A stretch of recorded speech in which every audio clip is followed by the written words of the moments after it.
গুগলত most search পৰ্ণ star অৰ্থাৎ যিগৰাকী পৰ্ণ ষ্টাৰৰ নাম গুগলত সকলোতকৈ বেছিবাৰ সাৰ্চ কৰা হৈছে। জানেনে তেওঁ কোন? নহয়, তাই সানি লিঅ'নি নহয়, মিয়া খালিফাও নহয়।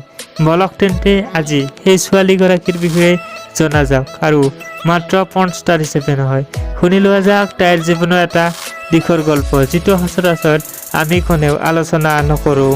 আজি যাৰ কথা ক'বলৈ ওলাইছোঁ তাইৰ ৰূপৰ যাদুত মুগ্ধ প্ৰায় গোটেই এটি প্ৰজন্ম।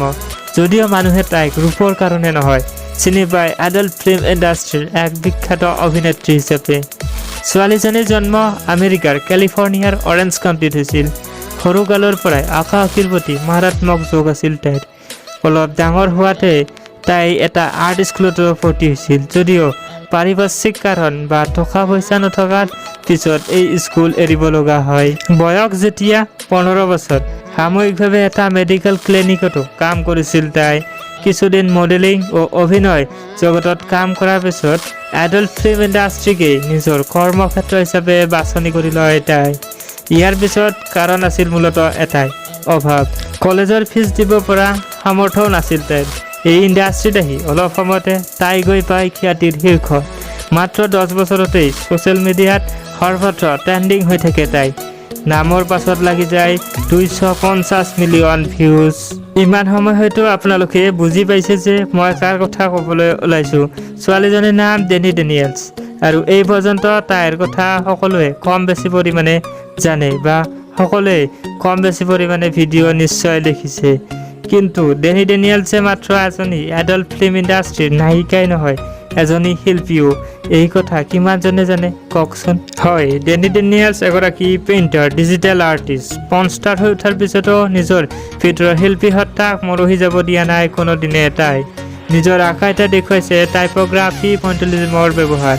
টাইপোগ্ৰাফি পইণ্টেলিজম মানে হৈছে কেলিগ্ৰাফি মাধ্যমেৰে লিৰিক্স বা শব্দ দি ছবি তৈয়াৰ কৰা।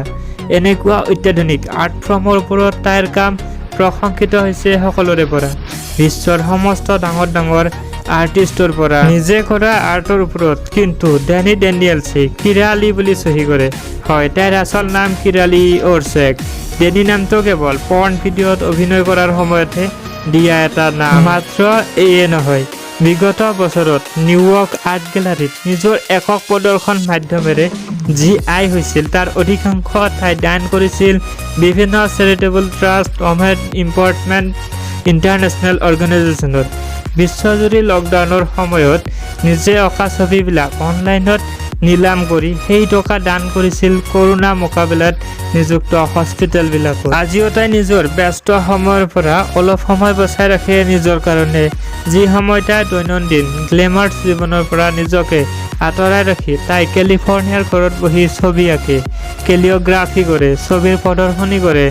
উপাৰ্জিত টকাৰে যিমান দূৰ সম্ভৱ দৰিদ্ৰ মানুহক উপকাৰ আৰু সেৱা কৰে তাই পৰ্ণ ষ্টাৰ হিচাপে যিমানেই শীৰ্ষত নাথাকক কিয়, শেষ পৰ্যন্ত তাই এজন শিল্পী, এজন ভাল মানুহ।